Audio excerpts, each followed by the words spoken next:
नमस्कार दोस्तों, मैं आपका technical experts post harvest experts Yogesh दिया फिर से हाजिर हूँ एक नया टॉपिक लेके। दोस्तों आज हम बात करेंगे पोटैटो स्टोरेज के बारे में, यानी कि आलू के स्टोरेज के बारे में। दोस्तों आलू जो है हमारे यहाँ मेनली 3 वेराइटी के आलू होते हैं। एक होते हैं खाने के लिए जिसको हम टेबल वेराइटी बोलते हैं। उसके अलावा दोस्तों दूसरी जो वेराइटी है वो है प्रोसेस वेराइटी। खास करके जो पोटैटो चिप्स है, जो फ्रेंच फ्राइज है या ready to eat potato based product है, जैसे कि आलू टिक्की है, नगेट्स है, तो उसके लिए जो यूज़ होता है आलू, उसको हम प्रोसेस वेराइटी बोलते हैं। और तीसरा जो स्कोप है वो है सीड पोटैटो, यानी कि जिससे फिर से आलू बोया जाता है और जिससे फिर से आलू का प्रोडक्शन होता है। तो दोस्तों ये 3 वेराइटी होती है और ये 3 वेराइटी को जो स्टोर करने की पद्धति है या जो सिस्टम है वो अलग अलग है। तो हम अब इसके बारे में विस्तार से चर्चा करेंगे। सबसे पहले हम लेंगे टेबल पोटैटो, यानी कि खाने वाले आलू, जो भारत में सर्वाधिक जिसका प्लांटेशंस और उत्पादन होता है और कंजप्शन होता है, तो उसकी हम बात करते हैं। दोस्तों जो टेबल पोटैटो यानी कि खाने वाले आलू है, तो उसमें आप देखेंगे तो बंगाल है, फिर यूपी है, फिर मध्य प्रदेश है, गुजरात है। वो बहुत इतने बड़े स्केल पे पोटैटो का खाने वाले आलू का उत्पादन करते हैं। दोस्तों खाने वाले आलू जो है वो मोस्टली आज भी भारत में बैग में स्टोर किए जाते हैं। तो जैसे हम उसको फार्म से कलेक्ट करते हैं, फिर इसको प्राइमरी ग्रेडिंग करके उसको 50 किलो की बैग में पैक करते हैं। मोस्टली आजकल भारत में अब लिनो बैग यूज़ करने लगे हैं, यानी कि मैश बैग यूज़ करते हैं, जिसमें आलू को वेंटिलेशन भी अच्छा मिलता है। उसमें पैक करके फिर इसको कोल्ड स्टोरेज के अंदर रखते हैं। अगर हम बात करें कि कोल्ड स्टोरेज में क्या कंडीशन रखनी चाहिए कि जिससे अपने को उसके बेहतर स्टोरेज कंडीशंस और उसके रिजल्ट्स मिले, तो दोस्तों हम जो खाने वाले आलू हैं उसको हम नॉर्मली 2 से 3 डिग्री सेंटीग्रेड पे स्टोर करते हैं। और जैसे ही हम इतना लो टेम्परेचर लेके जाते हैं तो जो आलू का जो जर्मिनेशन प्रोसेस है दोस्तों वो बंद हो जाता है। तो उस वजह से जो आलू है उसकी सेल्फ लाइफ बढ़ती है। अब दोस्तों हमको ये आलू को लंबा स्टोर करने के लिए टेम्परेचर के अलावा ह्यूमिडिटी और कार्बन डाइऑक्साइड भी कंट्रोल करना चाहिए। दोस्तों यहाँ पे एक इम्पोर्टेंट बात है, जितना हम ह्यूमिडिटी अच्छा मेंटेन करेंगे उतना ही अपना लॉसेस कम होगा, उतनी ही बेटर क्वालिटी आलू की रहेगी। अब दोस्तों एक सबसे बड़ी जो चैलेंज है हमारी जो ट्रेडिशनल कोल्ड स्टोरेज है इंडिया में, जैसे हम लोग 5 या 6 फ्लोर मंजिले के जो कोल्ड स्टोरेज बनाते हैं और उसके ऊपर बैग रखते हैं, 6 से लेकर 8 बैग की हम थप्पी लगाते हैं। तो दोस्तों इस तरह के कोल्ड स्टोरेज में जो टॉप फ्लोर है और जो सबसे बॉटम फ्लोर है उसके बीच में टेम्परेचर डिफरेंस ज़्यादा रहता है। तो हमको ये भी देखना चाहिए कि अगर हम प्रॉपर वेंटिलेशन सिस्टम उसमें लगाते हैं तो दोस्तों जो across the floor temperature difference है वो कम हो जाता है। तो उसकी वजह से भी हमारे जो आलू है वो अच्छे रहते हैं। नॉर्मल कोर्स में आप देखेंगे दोस्तों जहाँ पे सर्कुलेशन सिस्टम या वेंटिलेशन सिस्टम अच्छी नहीं है, वहाँ पे आप देखेंगे जो आपके एयर कूलिंग यूनिट लगे हैं वो वाला जो फ्लोर है उसके आलू अच्छे रहते हैं। लेकिन सबसे नीचे वाला जो फ्लोर है दोस्तों उसके आलू में काफ़ी स्पॉइलेज लॉसेस हमको देखने को मिलता है। उसका मेन रीज़न ये है दोस्तों कि वहाँ पे सर्कुलेशन प्रॉपर नहीं है, उसकी वजह से जो टेम्परेचर डिफरेंस है वो ज़्यादा हो जाता है और उसकी वजह से स्प्राउटिंग होना या रोटन होना, ये सब जो दिक्कत है वो आने लगनी चालू हो जाती है। तो आपको ये ध्यान देना है कि जो खाने वाले आलू है उसको आप प्रॉपर टेम्परेचर, ह्यूमिडिटी और कार्बन डाइऑक्साइड मेंटेन करके स्टोर करो। दोस्तों दूसरा अभी हम जो बात करेंगे वो है सीड स्टोरेज की। दोस्तों पंजाब और यूपी है और जैसे हम बात कर रहे हैं कि वेस्ट बंगाल है, तो ये सब बड़े स्टेट है जहाँ पे हम लोग काफ़ी मात्रा में आलू का उत्पादन कर रहे हैं। तो दोस्तों सीड भी एक बहुत ही इम्पोर्टेंट प्रोडक्ट है।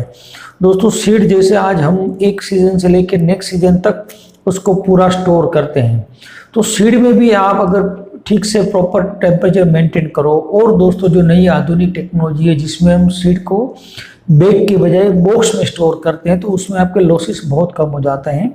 प्लस सीड की जो क्वालिटी है वो बहुत ही बेहतर रहती है, तो उसकी वजह से उसका जो जर्मिनेशन है वो भी बहुत अच्छा होता है। तो फाइनली आपको जो खेत में यील्ड भी अच्छी मिलती है। तो दोस्तों हमको सीड स्टोरेज के ऊपर भी फोकस करना चाहिए। वहाँ पे भी आप प्रॉपर टेम्परेचर, ह्यूमिडिटी और कार्बन डाइऑक्साइड मेंटेन करेंगे तो आपको अच्छा खासा परिणाम मिलेगा और आपके लॉसेस बहुत कम रहेंगे। अब दोस्तों मैं एक सबसे इम्पोर्टेंट जो बात करना चाहता हूँ वो है प्रोसेस वैरायटी। देखिए दोस्तों, हम लोग अभी भारतवर्ष में देख रहे हैं कि हमारे आलू का जो प्रोसेसिंग है वो दिन ब दिन बहुत ही विपुल मात्रा में बढ़ रहा है। ये चीज़ फार्मर्स को भी फायदा कर रही है और कंज्यूमर्स को भी अच्छी क्वालिटी प्रोडक्ट वो मिल रही है। तो दोस्तों अगर हम सबसे सिंपल एग्जांपल लें तो वो है पोटैटो चिप्स। दोस्तों पहले हम देख रहे थे कि 2 या 3 कंपनी ही चिप भारत में बेच रही थी, लेकिन आज हम देख रहे हैं कि भारतवर्ष में बहुत सारी कंपनियां और स्टेट वाइज भी अलग अलग कंपनियां बहुत अच्छा काम कर रही हैं। इसी तरह से देखिए दोस्तों, हम लोग जो पोटैटो के बेस पे फ्रोज़न प्रोडक्ट्स है, जैसे कि सबसे कॉमन और मोस्ट एक्सेप्टेड एग्जांपल है फ्रेंच फ्राइज़। तो दोस्तों फ्रेंच फ्राइज़ है, फिर रेडी टू ईट नगेट्स है, पैटीज़ है, ये सब चीज़ों का भी चलन है, काफ़ी बढ़ रहा है। तो दोस्तों ये जो मार्केट है वो बड़ी मात्रा में डेवलप हो रही है भारत में। और आप देखेंगे तो हमारे प्रधानमंत्री जी का जो संदेश है कि जिसको 2022 में उनको फार्मर्स की इनकम डबल करनी है, तो दोस्तों उसमें सबसे बड़ा जो इम्पोर्टेंट रोल जो प्ले करेंगे वो है प्रोसेसिंग।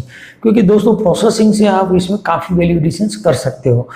दोस्तों जो प्रोसेस वैरायटी हम स्टोर करते हैं दोस्तों, उसमें 3 प्रकार की टेक्नोलॉजी है वो यूज़ होती है। एक तो जो हम ट्रेडिशनल बैग स्टोरेज करते हैं उसमें हम स्टोर करते हैं, लेकिन दोस्तों प्रोसेस वैरायटी में आपका जो शुगर लेवल है और जो क्वालिटी स्ट्रेंथ है वो बहुत ही इम्पोर्टेंट है, क्योंकि एंड ऑफ द डे ये आलू को उनको प्रोसेस करना है। अब दोस्तों अगर हम टेम्परेचर्स या CO2 प्रॉपर मेंटेन नहीं करेंगे दोस्तों, तो उसमें शुगर लेवल बढ़ जाता है। तो अगर शुगर लेवल बढ़ने के बाद वो आलू को अगर हम फ्राई करते हैं तो उसमें कलर डिटोरेशन आ जाता है, जो प्रोसेसिंग इंडस्ट्री के लिए एक्सेप्टेबल नहीं है। तो दोस्तों जो प्रोसेसिंग वेराइटी है उसको आपको बहुत सही तरीके से स्टोर करना है, और उसके लिए अभी जो भारतवर्ष में नई टेक्नोलॉजी जो डेवलप हो रही है, जो कंपनियां डिमांड कर रही है, वो है बॉक्स स्टोरेज और बल्क स्टोरेज। दोस्तों यहाँ हम बात करेंगे बॉक्स स्टोरेज की पहले। तो बॉक्स स्टोरेज में एक अलग प्रकार के वुडन बीन्स होते हैं, अलग अलग साइज़ के, 500 kg कैपेसिटी के, 1 टन कैपेसिटी के, मतलब कि 1000 किलो के, 2000 किलो के, वो बीन्स के अंदर हम इसको स्टोर करते हैं और उसमें हम मल्टी लेयर पे उसको स्टेक करते हैं। दोस्तों ये जो बॉक्स स्टोरेज है उसमें भी वेंटिलेशन सिस्टम बहुत ही इंपॉर्टेंट रोल प्ले करता है, खास करके प्रोसेस वैरायटी के लिए। तो वहाँ पे हमको इम्पोर्टेंट ये चीज़ ये ध्यान में रखनी है कि हर एक आलू को यूनिफॉर्म टेम्परेचर मिले, एक एक्यूरेट ह्यूमिडिटी मेंटेन हो, जैसे 92 से 96 ह्यूमिडिटी मेंटेन हो, प्लस CO2 जो लेवल है वो 2500 ppm से नीचे रहे, ताकि वो जो आलू है उसको हम लंबे समय से स्टोर कर सके और उसमें से जो फिनिश प्रोडक्ट है जैसे कि फ्रेंच फ्राइज है या पोटैटो चिप्स है उसको बना सके। तो दोस्तों जो वेंटिलेशन सिस्टम है वो भी अलग अलग प्रकार की वेंटिलेशन सिस्टम होती है, जैसे कि force draft ventilation system, suction ventilation systems. हम उसके बारे में भी कभी विस्तार से डिटेल में बात करेंगे, लेकिन जो आपकी एप्लीकेशन है उसके हिसाब से आपको ये वेंटिलेशन टेक्नोलॉजी साथ में एडॉप्ट करनी है। तो दोस्तों प्रोसेस वैरायटी स्टोरेज के लिए 3 इंपॉर्टेंट पैरामीटर्स है, एक है टेम्परेचर्स, एक है वेंटिलेशन सिस्टम्स और दूसरा है स्टेकिंग सिस्टम्स। तो जैसे मैंने एक आपको बताया बॉक्स स्टोरेज का कंसेप्ट। उसके अलावा दोस्तों आजकल धीरे धीरे जो प्रचलित हो रहा है एक तरीका है वो जिसको हम बोलते हैं बल्क स्टोरेज। दोस्तों बल्क स्टोरेज मतलब कि हम जो आलू है उसको लूज स्टोर करेंगे। अब ये जो लूज स्टोर करने का जो तरीका है उसका मेन रीज़न ये है कि उसमें एक ही वेराइटी का माल स्टोर होता है कि और कोई पर्टिकुलर एक कंपनी या एप्लीकेशन के लिए माल स्टोर होता है, तो उनमें काफ़ी पैकेजिंग कॉस्ट और हैंडलिंग कॉस्ट है वो कम हो जाती है। और आने वाले दिनों में जैसे दोस्तों हम देख रहे हैं कि लेबर्स के फील्ड लेवल पे इश्यूज काफ़ी बढ़ रहे हैं, तो जो भी कंपनियां हैं या जो बड़े बड़े प्रोसेसर्स हैं वो अब धीरे धीरे मैकेनाइज्ड हैंडलिंग के ऊपर और स्टोरेज के ऊपर तवज्जो दे रहे हैं। तो बल्क स्टोरेज इसका सबसे बड़ा बेस्ट एग्जांपल है कि दोस्तों उसमें हम पूरा आलू लूज स्टोर कर सकते हैं। हमने साथ में कुछ वीडियो और फोटोग्राफ्स भी आपके साथ लिंक में शेयर किया हुआ है, तो उसको आप देखेंगे तो आपको समझ में आएगा कि ये कंसेप्ट किस तरह के अलग अलग होते हैं। तो दोस्तों आज हमने बात किया 3 अलग अलग प्रकार के स्टोरेज सिस्टम्स की। तो आलू में जो हम स्टोर करते हैं दोस्तों, फिर से एक बार हम रिपीट कर लेते हैं। एक है अपना सीड स्टोरेज, एक है अपना टेबल यानी कि खाने वाले आलू, और तीसरा है दोस्तों प्रोसेस वैरायटी आलू। और आज हमने बात किया स्टोरेज टेक्नोलॉजी के ऊपर, और क्या किस टाइप के स्टोरेज होते हैं। तो जैसे हम लोग ट्रेडिशनल बैग स्टोरेज करते हैं, उसके अलावा बॉक्स स्टोरेज करते हैं, और इसके अलावा जो तीसरा ऑप्शन है वो बल्क स्टोरेज है। दोस्तों आपको अपने बिजनेस मॉडल के हिसाब से और अपने लोकेशंस के हिसाब से और वैरायटी के हिसाब से आपको सही टेक्नोलॉजी चुननी चाहिए। लेकिन आपको दोस्तों ये ध्यान में रखना है कि जितना अच्छा हम यूनिफॉर्म टेम्परेचर्स, ह्यूमिडिटी और कार्बन डाइऑक्साइड मेंटेन करेंगे, plus air circulation with in the product, with in the floor maintain करेंगे, तो अपने लॉसेस बहुत कम होंगे और हमको एंड ऑफ द डे अच्छी प्रोडक्ट मिलेगी, क्वालिटी मिलेगी, और हमने जो रेंट पे किया है उसका पूरा अपने को रिबेट मिलेगा। तो ये सब चीज़ों में ध्यान रख के दोस्तों आप अपनी सही टेक्नोलॉजी सिलेक्ट कर सकते हो। दोस्तों अगर आपको हमारा ये जो डिस्कशन है अच्छा लगता है तो आप उसके ऊपर शेयर लाइक कर सकते हो दोस्तों। और हम लोग नेक्स्ट स्टेप में कोई एक नई टेक्नोलॉजी लेके, नया सब्जेक्ट लेके आपके साथ डिस्कशन करने हाजिर हो जाएंगे। थैंक यू, नमस्कार।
Natural Storage Solutions Private Limited, Natural Storage. your reliable partner for post-harvest projects across the globe.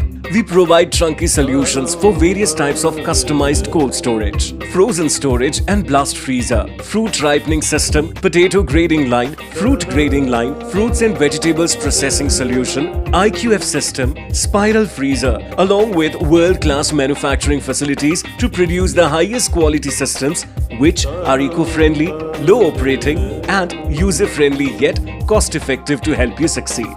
By using cutting-edge technology, we contribute our support to reduce the post-harvest losses, thereby serving the society and nation.